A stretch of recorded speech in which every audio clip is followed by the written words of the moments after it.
Hello l'équipe, j'espère que vous allez bien. Ici Arnaud et bienvenue sur la chaîne Bull Invest. Alors dans cette vidéo, aujourd'hui, je m'adresse essentiellement aux débutants qui souhaiteraient investir chez Mainnet, mais qui n'ont toujours pas de portefeuille crypto-monnaie et qui n'ont jamais réalisé une transaction en crypto-monnaie. Parce qu'au moment où je vous parle, la société Mainnet nous permet de déposer seulement en USDT TRC20. Donc pour ceux qui se demandent de quoi je veux bien parler, je vais faire un tuto complet de l'ouverture du compte de chez Mainnet jusqu'à l'achat de votre licence. Pour faire le dépôt en crypto-monnaie, je vais utiliser la plateforme Binance que vous connaissez certainement. Une des plus grosses plateformes d'échange actuelles pour les crypto-monnaies qui offre pas mal de possibilités et qui est assez simple d'utilisation. Alors je vais vous guider pas à pas. Durant tout le process, vous allez voir, c'est assez simple. Alors on va basculer directement sur l'écran de mon ordinateur.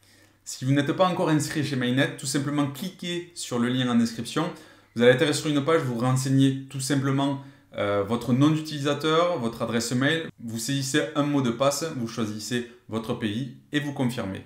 Donc là, vous atterrissez directement sur le dashboard. Je vais aller droit à l'essentiel, à savoir faire un dépôt via Binance et acheter un pack. Là, nous sommes sur le dashboard principal. Donc du coup, on va dans Financial, Deposit. Ici, on va indiquer le montant qu'on va investir. Donc là, pour l'exemple, je vais mettre 1000 $. Pour tout achat de pack, il y aura 12 $ de frais, donc 2 $ de deposit fee et 10 $ d'activation de wallet. Alors que ça soit pour un pack à 25 $ ou un pack à 50 000 $, les frais sont identiques. Donc pour mon dépôt, il faudra que j'envoie 1012 $. Clique sur Deposit. Donc voilà, une petite page de vérification. Donc vous contrôlez que les montants sont bons. Vous cliquez sur Confirme, sur le bouton vert. Voilà, une nouvelle page s'ouvre avec les détails de dépôt, avec la fameuse adresse USDT TRC20 qui est ici. Alors maintenant, c'est à ce moment-là que vous allez devoir télécharger l'application Binance à partir de l'Apple Store si vous avez un Apple et de Play Store si vous avez un Android. Donc maintenant, je vais filmer directement l'écran de mon mobile. Donc voilà, on se retrouve sur l'écran de mon mobile. Donc tout simplement, on va s'enregistrer. Donc on met son adresse mail. Un mot de passe assez long, alors n'hésitez pas à mettre des majuscules, des minuscules, des chiffres et aussi des caractères spéciaux. Ensuite, vous acceptez les termes de Binance et décidez oui ou non de recevoir les offres marketing de Binance, qui est sur Create Personal Account. Donc un mot de passe vient d'être envoyé à votre adresse mail. Donc vous le renseignez. Submit. OK. Maintenant, on va vous demander de vérifier votre compte. Donc, il y a un processus de vérification d'identité. Donc, tout simplement, vous cliquez sur Verify Now. Voilà, vous sélectionnez votre pays de résidence. Continue. Votre adresse. Voilà, donc vous confirmez pour continuer la vérification de votre identité. Donc là, tout simplement, vous vous laissez guider. Il y a 3 étapes simples à faire. Donc, la première, ça va être de prendre en photo votre pièce d'identité. La deuxième, ça va être de faire un selfie de vous. Et la troisième, c'est de confirmer votre numéro de mobile. Alors pour l'exemple, je ne peux pas le faire car j'ai déjà créé un compte avec ma pièce d'identité. Donc du coup, on va se retrouver directement sur le dashboard de mon compte. Alors voilà, on se retrouve sur l'application de mon compte, alors qui sera identique au vôtre. Alors la première chose à faire, ça va être de sécuriser votre compte. Donc vous cliquez sur le petit logo en haut à gauche. Voilà, donc du coup vous descendez, vous allez dans Security. Donc vous voyez, moi j'ai déjà partiellement sécurisé mon compte donc via l'application Google Authenticator. Donc je vous inviterai vraiment à la télécharger et le configurer à partir d'ici. De vérifier votre adresse mail. Donc tout simplement vous suivez chaque fois le process à l'intérieur de chaque partie. Donc c'est une partie ultra importante. Du moment qu'il y a de l'argent sur un compte, il faut vraiment penser à la sécurité. C'est vraiment très très important car il y a énormément d'hackers sur Internet. Beaucoup de comptes ont déjà été piratés, donc vraiment la sécurité est importante. Un mot de passe très fort et activer tous les systèmes de sécurité. Aussi, une fois qu'ils ont vérifié vos documents d'identité et tous les documents que vous leur avez transmis, en haut à droite, vous verrez vérifier. Donc à partir de là, votre compte est prêt. Donc vous rendez sur le dashboard principal et là maintenant, on va acheter de la crypto-monnaie. Donc vous cliquez sur le logo en bas dans le carré jaune avec les 2 petites flèches. Donc là, vous allez marquer Buy. Vous allez sélectionner la crypto-monnaie qui nous intéresse, donc c'est USDT. Donc ici, alors soit vous avez le choix de choisir le montant en euros ou le montant en USDT. Mais ici, ce qui nous intéresse, c'est le montant en USDT. Souvenez-vous, on va revenir sur l'écran de l'ordinateur. Donc nous devons envoyer 1012 $. Donc ici, vous voyez, juste à côté de euros, on peut sélectionner euros ou USDT. Donc vous sélectionnez USDT. Normalement, il faudrait que je marque 1012 $. Mais étant donné qu'il y a des petits frais de transaction, je mets toujours un petit peu plus. Donc là, pour l'exemple, donc je prends une marge largement suffisante, mais c'est pour l'exemple, du coup, je mets 1020 $. Une fois que vous avez rentré votre montant, vous cliquez sur Buy. Et voilà, donc là, vous avez différents choix. Donc soit vous pouvez payer directement par carte bleue, soit via Revolut, ou soit directement par virement bancaire. Donc là, pour l'exemple, je vais simuler un dépôt par carte bancaire. Donc là, je sélectionne carte bancaire, je clique sur Confirme.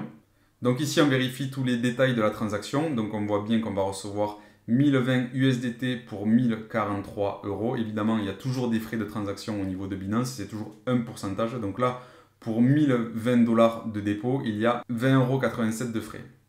On clique sur Confirme et vous suivez les dernières étapes. Une fois que la transaction est confirmée, du coup, vous allez sur le logo portefeuille en bas à droite. Et là, vous allez voir vos 1020 $ sur votre wallet USDT. Vous cliquez dessus. Donc ici, vous faites Withdraw, donc c'est retrait. Donc vous allez faire un retrait du coup vers Mainnet. Donc dans la première partie, il faudra copier le code USDT Mainnet qu'on retrouvera ici. Voilà, tout simplement. Si tout est bon, vous allez dans Network, vous sélectionnez le réseau TRC20 et ici, le montant de la transaction. Alors il faut envoyer 1012 $. Alors si vous indiquez 1012 $, vous voyez en dessous dans le récap, on voit que Binance va envoyer 1011,20 $ car il y a des frais de transaction de 0,80 centimes. Alors pour finaliser la transaction, pour envoyer le montant exact à Mainnet, vous marquez 1012 $,80. Comme ça, Binance va bien envoyer 1012 $. Et vous cliquez sur Withdraw. Donc là, le récapitulatif de la commande, donc du coup on voit bien 1012 $. On vérifie aussi l'adresse TRC20 de Mainnet. Donc on voit bien que c'est sur le réseau TRC20. Si tout est bon, on clique sur Confirme. Donc en fonction de ce que vous avez configuré comme moyen pour sécuriser votre compte, donc là tout simplement vous suivez les différentes étapes qu'on vous demande. Donc là, on va m'envoyer un code par mail. Voilà. Et ensuite, vous renseignez le code de Google Authenticator. Alors moi là j'ai configuré les adresses mail et le Google Authenticator, mais vous aurez très bien pu aussi configurer le mobile et recevoir un code via le mobile. Donc là vous cliquez sur Submit et donc 1012 $ vont arriver sur le compte. Donc voilà, donc là c'est en cours de process. Donc il faut compter entre 10 et 15 minutes pour que ça arrive sur le compte de Mainnet. Donc entre temps nous allons configurer notre wallet de retrait. Donc là on va aller récupérer notre adresse TRC20 de dépôt. Donc là vous revenez sur votre portefeuille. Vous cliquez dessus. Donc là, par contre, on ne va pas cliquer sur Withdraw, mais sur Deposit. Donc Deposit Now. Donc voilà, donc vous sélectionnez l'adresse TRC20. Une adresse a été générée. Vous copiez l'adresse USDT TRC20 de dépôt. Donc vous allez en haut à droite, vous cliquez sur votre username. Vous cliquez sur Profile. Et voilà, ici, dans USDT TRC20, vous notez votre adresse TRC20. Alors vérifiez bien à 2 fois qu'il n'y ait pas d'erreur sur l'adresse que vous avez indiquée et vous cliquez sur le bouton. Et maintenant vous pouvez revenir sur le dashboard principal et là nous allons attendre que nos fonds arrivent pour effectuer la dernière étape. Voilà, les fonds sont arrivés sur le dashboard, donc ici dans le Deposit Wallet. Donc la dernière étape va consister à acheter la licence. Donc tout simplement vous rendez dans Licence, Purchase License. Et ici, vous sélectionnez la licence de votre choix en fonction du dépôt que vous avez fait. Donc pour mon exemple, c'est 1000 $, donc Buy Licence. OK, donc là on voit bien la licence à 1000 $ plus les 10 $ de frais d'activation. Si tout est OK, on clique sur Confirme. Voilà, la licence est achetée, donc à partir de là, vous n'avez plus aucune action à faire. Et donc là, ici, tous les jours, vos gains de trading vont apparaître dans le Trading Wallet. Donc voilà, j'en ai fini avec cette vidéo. Surtout si vous avez encore des questions, surtout n'hésitez pas à nous les poser en commentaire ou de venir directement sur Telegram et nous les poser en privé. On y répondra sans aucun problème. Et aussi, nous avons réalisé une vidéo complète sur tout le back-office et voir ses différentes fonctions. Donc là aussi, de toute façon, on vous mettra tous les liens utiles en description. Merci d'avoir pris le temps de m'écouter et je vous dis à très vite.